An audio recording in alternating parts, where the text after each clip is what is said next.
escolhi hoje um tema chamado carência.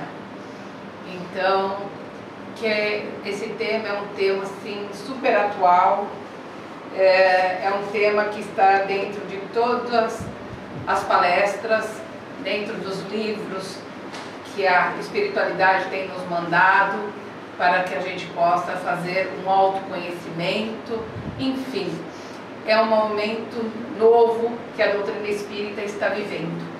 Estamos deixando para trás o aprendizado que nós tivemos, né, com os fenômenos, com as mensagens verbais que recebíamos através das várias entidades, para no dia de hoje começarmos a fazer uma nova casa espírita que é baseada no autoconhecimento, no aprimoramento, que é chamada Escola de Almas. Então a carência é um sentimento que está presente na grande parte da nossa Mãe Terra. A maioria dos seus habitantes sofrem de alguma maneira um pouco de carência. Então a carência é uma insatisfação pessoal que nós sentimos quando não conseguimos realizar alguma coisa que fazemos. É uma infelicidade que nós sentimos. A carência ela é ligada diretamente ao afeto e ao carinho. A carência ela surge em nós desde o nosso nascimento. Por quê? Porque nós já trazemos dentro do nosso espírito essa bagagem que ficou dentro de nós em muitas outras vidas, através dos nossos atos de erro, através de nós termos transgredido várias leis em relação ao nosso próximo, onde nós vivemos só o culto do nosso amor próprio, do nosso orgulho e do nosso egoísmo. A carência, ela é uma filha dileta do egoísmo. É do egoísmo que elas vêm, e porque nós, né, sempre alimentamos essa carência dentro de nós. Porque sempre nós temos dentro da nossa intimidade de querermos nos sentirmos menores, pequenos. Então a carência e a autoestima, elas andam de mão dadas, porque quando nós temos uma baixa autoestima, rapidamente aparece uma carência. E a carência não é só relativa ao afeto, a carência é relativa a tudo na vida. A carência é relativa à nossa posição dentro da sociedade, dentro da família, dentro do grupo espírita, dentro do nosso ambiente de trabalho, dentro da escola, da universidade, enfim. Nós temos várias lacunas da carência que precisamos preenchê-la de alguma maneira para sentirmos a satisfação pessoal. Na semana passada, o Davidson fez uma palestra brilhante sobre a depressão. E a carência é o primeiro passo para a depressão. Porque quando nós começamos a alimentar as nossas carências, nós vamos nos fechando dentro de um círculo vicioso mental, e aí nós começamos a fazer que nem aquela música antiga que existia, é uma frase que diz assim: ninguém me ama, ninguém me quer. Acho que era da Dolores Duran essa música aí, e que rotulava música de fossa, coisa e tal, né? Realmente é o que o ser humano sente, é essa carência. Quando nós não conseguimos realizar aquilo que nós pretendemos, realmente a carência nos invade. E muitas vezes nós não temos como preencher isso, porque nós depositamos no outro aqui a ferramenta que ele tem para nos oferecer. Mas nós temos que entender que o outro não está à nossa disposição 24 horas. Ninguém pode nos amar da forma que a gente imagina e pensa. Porque nós, seres humanos, nós alimentamos muitas fantasias, muitas ilusões, né? São as pessoas que se chamam românticas. Mas entre aspas, não que o romantismo seja errado, não. É uma parte da sensibilidade do espírito do ser. Mas podemos ser românticos com os pés firmes na terra. Porque o romantismo, o lirismo, a gente pode observar ele nas músicas, nos livros que lemos, nas peças teatrais, num bom filme, numa obra de arte, numa pintura. Mas esse romantismo, entre aspas, né, que é o romantismo do mundo ilusório que nós criamos na nossa mente, é aquele mundinho que a gente faz e que ninguém pode penetrar. Então, quando no Evangelho, no capítulo 3, a espiritualidade colocou essa passagem: há muitas moradas na casa do meu Pai, nós entendemos essas moradas somente como mundos existentes, mundos realmente que a gente vive, que a gente vê, mas a gente esquece de ver dos mundos que nós criamos dentro da nossa mente, que são vários mundos. Então eu conheço pessoas que vivem naquele mundo onde ela não pode ser invadida. Então a casa dela é o reino, onde lá tudo é perfeito, lá não existe tristeza, não existe discórdia, tudo é maravilhoso, a família é maravilhosa, enfim. É um mundo que só existe naquele pensamento. É um mundo inviolável, que ninguém consegue penetrar, porque as pessoas vão se fechando nesses mundos. Então a carência nasce com a gente, ou na bagagem que a gente traz, ou se não desde o momento do nosso nascimento. Porque quando estamos dentro do útero materno, estamos ali acolhidos, quentinhos, no escuro, alimentados, sem som, sem barulho. E ao nascermos, nós deparamos com o quê? A primeira coisa, a luz, o barulho da sala de parto, as vozes, as lágrimas emocionadas, a família tudo em cima querendo ver o bebê que chegou. Então, o espírito já leva aquele choque. E aí a mãe e a família toda se entretém a cuidar daquele bebê, que tem atenção só para ele. E a maneira que ele vai crescendo, não são tão necessários esses cuidados, ou com a chegada de outro irmão, ou com a volta da mamãe ao trabalho. Então a criança já vai tendo a sua autonomia e começa a caminhar com a sua mania. Mas ele já começa a carregar dentro de si uma carência afetiva, que é um sinal de imaturidade. Por quê? Porque acha que a mãe deixou de gostar, a família não dá tanta atenção, e ele vai crescendo e ele vai se tornar um adulto, ou calado, ou introspectivo, ou então ele vai ser aquele adulto bonzinho, que faz tudo pela família e que a família coloca num pedestal, para ele se sentir realmente útil, digno. Mas a gente sabe que existem espíritos que são muito frágeis e que esses espíritos não estão preparados para esse tipo de coisa, porque muitas pessoas criam os filhos para que os filhos realizem aquilo que eles não conseguiram realizar. Então criam as crianças dentro de uma redoma, e a criança acha que ela é o todo-poderoso. Então são criados, entre aspas, como super-heróis. Então esses super-heróis um dia crescem, e quando eles vêm para o mundo real, para o mundo de verdade, o mundo que eles têm que encontrar, eles acabam ficando chocados. Então, como a Terra agora vive a filosofia do imediatismo, então o que acontece? As frustrações começam a aparecer. Por isso que o Davidson falou, a depressão vai ser a doença, na escala das doenças, a que mais está atingindo o ser humano. E não é uma doença física, é uma doença do espírito. Por que o ser humano está cada vez mais perdido?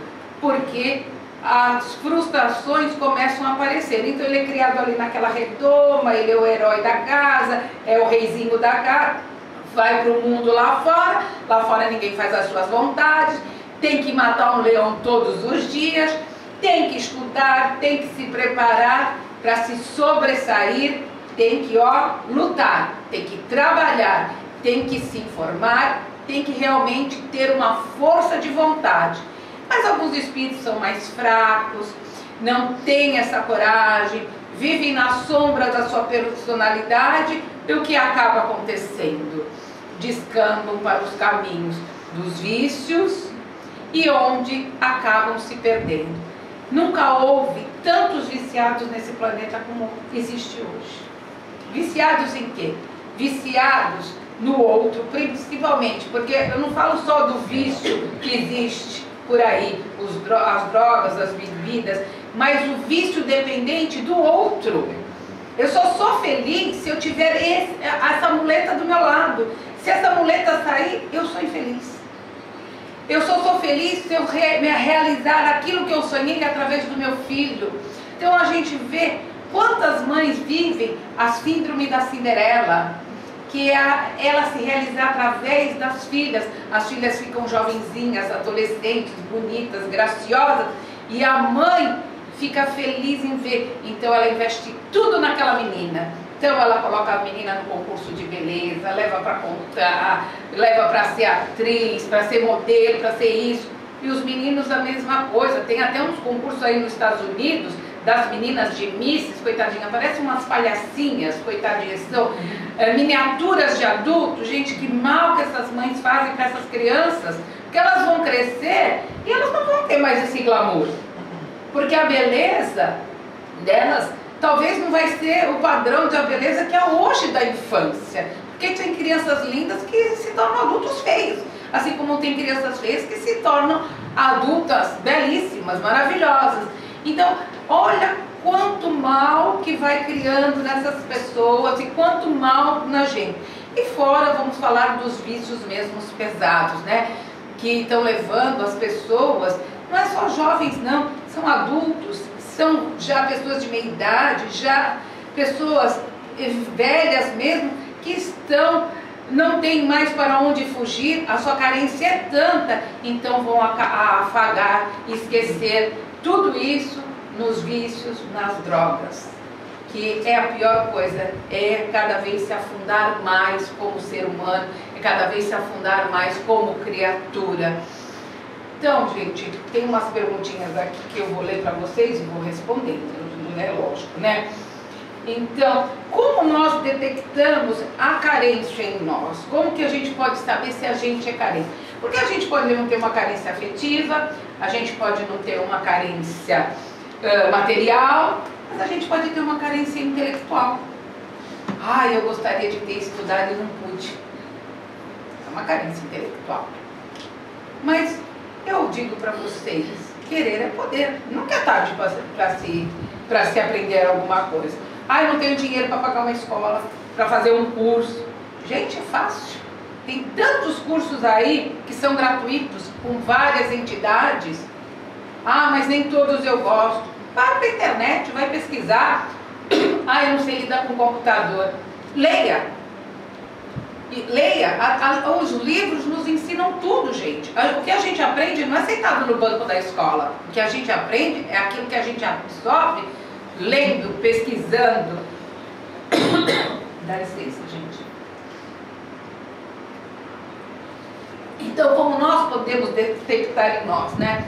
A primeira coisa, a sensação de vazio, de tristeza, de abandono, de solidão, de raiva, que os psicólogos chamam isso de buracos da alma.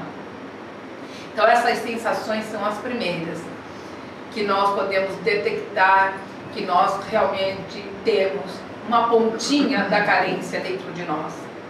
Outra coisa que a gente pode detectar dentro de nós, quando nós não ficamos satisfeitos com nada. Então, tem pessoas que compram e são felizes naquele momento. Quando chega em casa, abandona as sacolas e já fica carente. Tem pessoas que têm a doença dentro de si.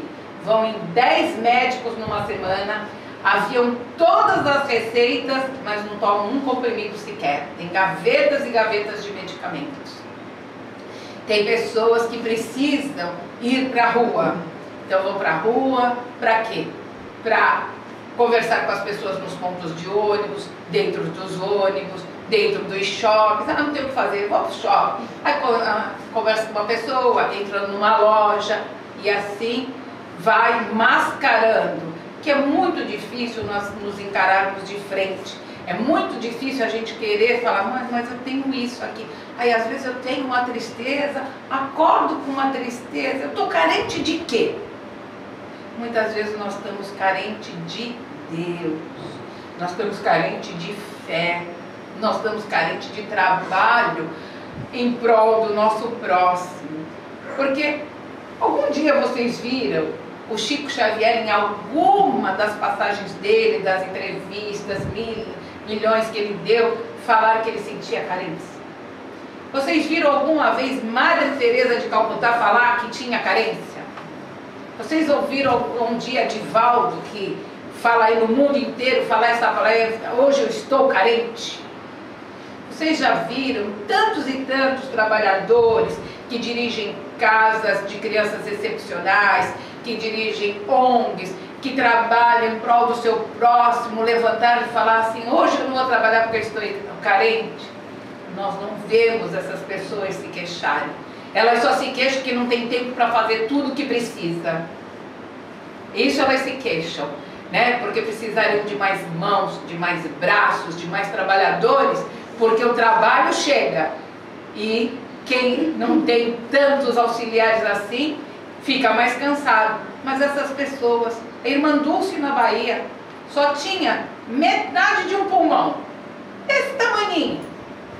Andava lá nas palafitas, catava os doentes no colo, punha lá nas ambulâncias, levava lá para o hospital que ela construiu, um hospital gigantesco.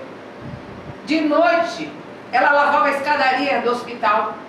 E um dia um repórter foi fazer uma entrevista com ela, falou, a senhora não pode parar para a gente conversar, né? Eu posso ajudar a senhora em alguma coisa? Ela falou, sim, pode, pega a vassoura e me ajuda a lavar aqui. Uma mulher que não se podia se deitar, dormia 4 horas sentada, porque só tinha metade de um pulmão.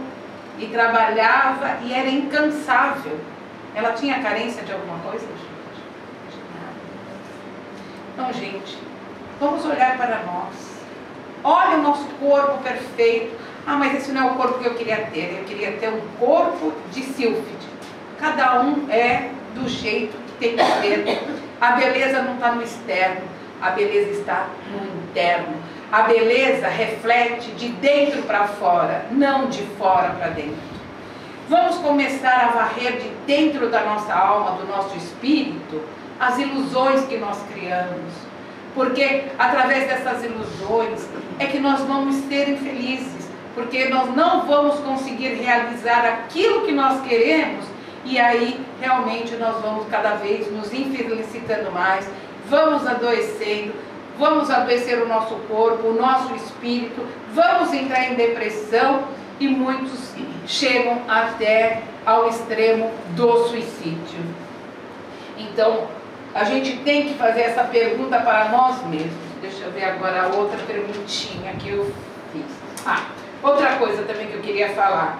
Por que muitas pessoas ficam sozinhas? Sozinhas que eu digo assim, os filhos vão embora, depois não ligam, se separa do companheiro, os irmãos não têm aquela união. A gente tem que entender que tem pessoas que são exigentes demais. Ó, eu sou exigente demais. Eu tenho que procurar isso, porque essa palestra é para mim. Exigente demais. Outras que querem atenção o tempo todo. Gente, ninguém tem tempo de dar atenção o tempo todo. Então o marido vai trabalhar, a mulher liga. Olha, fulano, você tá bem, né? Já tomou um cafezinho hoje? O fulano foi trabalhar? Você vai demorar para o almoço? O que você quer comer no almoço? Então atormenta o coitado do marido, ou então vice-versa, a mulher atormenta o marido, né? Por quê? Porque tem aquele ciúme excessivo, exagerado. Gente, ciúme é desequilíbrio. Não adianta falar, não, mas é a pitada do amor. Não, o amor não precisa de pitada nenhuma. Amor é amor, ciúme é desequilíbrio. Outro, que é o egoísmo excessivo. Só eu existo. Gente, nós crescemos. Quem gosta e é egocêntrico é criança. Porque criança, o mundo gira em torno dela. Adulto não. Adulto já cresceu, já tirou o nariz do umbigo, já olhou para frente, para o lado, para o outro lado, para trás. Então a gente tem que tirar esse egoísmo de dentro de nós. E a outra, a carência excessiva. Gente, tá carente? Vai buscar o que fazer. Vai lavar um tanque de roupa. Acho que nem a Maria Lavadeira. Ela não tinha carência, ela reclamava das coisas materiais. Mas ela não tinha carência. Ela não tinha tempo para nada, ela tinha que trabalhar e sustentar uma família. Então, vocês veem que pessoa que trabalha muito não tem tempo para ter carência. Agora, a pessoa que não faz nada, que veio na vida achando que veio aqui no planeta Terra a passeio, essas pessoas têm tudo. Elas têm carência, elas são doentes, elas têm depressão, elas têm problemas de relacionamento, elas não se dão bem nem no convívio, nem na rua que mora, nem no prédio, nem com a vizinhança, enfim, elas são infelizes com elas mesmas. Tem pessoas que não aguentam nem se olhar no espelho, porque senão se estapeia. Ela não gosta nem dela mesma, não é verdade? Mas não existe gente assim? Não é exagero meu, é verdade, né? Então, a carência realmente é um sinal de imaturidade. A alma carente é alguém com débito do passado. Porque muitas vezes nós levamos muitas criaturas ao erro por querermos demais. Então as pessoas que exigem demais, muitas vezes elas vão levar muitas pessoas ao erro. Então, pessoas que querem só para si, só para si, só para si. Gente, não pode. Nós temos que repartir. Como Jesus fez, ele não repartiu o pão, um ato simbólico, um pão, um alimento, ele repartiu e deu para todos, assim como nós também temos que repartir os nossos sentimentos, o nosso tempo, a nossa individualidade ser respeitada, a do outro também, para que nós também possamos nos sentir estáveis emocionalmente. Deixa eu ver. Como nós poderemos suprir as nossas carências? Bom, nós temos que ter uma atitude renovada. Primeiro de pensar, outra de sentir e outra de fazer. Pensar é fácil. Sentir, não tanto. Fazer já é difícil. Porque eu posso pensar, mas eu posso não fazer e nem sentir. Mas agora, quando eu penso, eu sinto aquilo que eu pensei que é o certo, que é o correto, e eu realizo, já é o primeiro passo que a gente está dando. O outro é buscar a paz interior. Como que nós podemos buscar essa paz interior? É a gente ficar de bem conosco mesmo, é a gente se amar, a gente respeitar os nossos limites, a gente ver que nós não somos criaturas indispensáveis, nós somos criaturas que fazemos parte de um contexto, mas que todos vão saber se virar com a nossa presença ou sem a nossa presença. Então a gente tem que saber isso. A outra é manter-se firme nos ideais enobrecedores. Quais são os ideais enobrecedores? Gente, a bondade, a caridade, a paciência, a benevolência, a beneficência, estender a mão amiga a quem precisa, um sorriso para quem está entristecido, um abraço acolhedor. Isso são atitudes enobrecedoras, como muitas mais ainda, né? E amar intensa e nobremente, sem esperar receber nada em troca, que é aquela frase de Jesus: amar ao próximo como a ti mesmo. E como é difícil nós amarmos a nós mesmos. Mas se nós não nos amarmos, dificilmente amaremos o nosso próximo. Ai, mas eu amo meus filhos, eu amo meus pais, eu amo meu marido, eu amo meus irmãos. E aquele irmão teu que está na sarjeta e quando você passa, ele te estende a mão, você vira a cara, porque ele fede, porque ele cheira mal. Aquele irmão que bate na sua porta e pede um pão e você não abre a porta. Você olha no olho macho e fala: não vou dar, é mendigo. Aquele irmão que é carente de um abraço, de um ombro amigo. Aquele irmão que é carente de abrir o seu coração. Aquele irmão que precisa que a gente ajude a enxugar a lágrima. Eles também não são os nossos irmãos. Então nós devemos nos lembrar que tudo que fazemos para o nosso próximo, fazemos para nós mesmos. E é como diz a parábola do bom samaritano, quando Jesus disse: quando eu tive fome, me deste o que comer. Quando tive sede, me deste o que beber. Quando estive no cárcere, me visitaste. O samaritano não disse: mas quando que eu fiz isso? quando socorrestes um filho meu.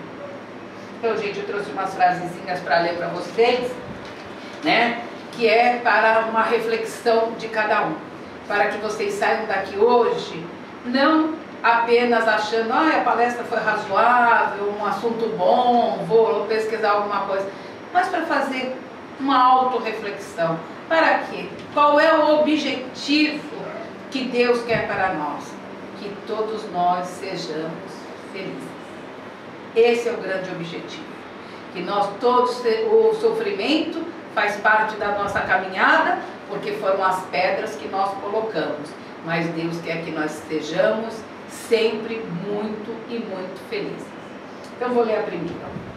Você está onde você se põe. A vida lhe trata do jeito que você se trata. Essa frase é do Gasparetto.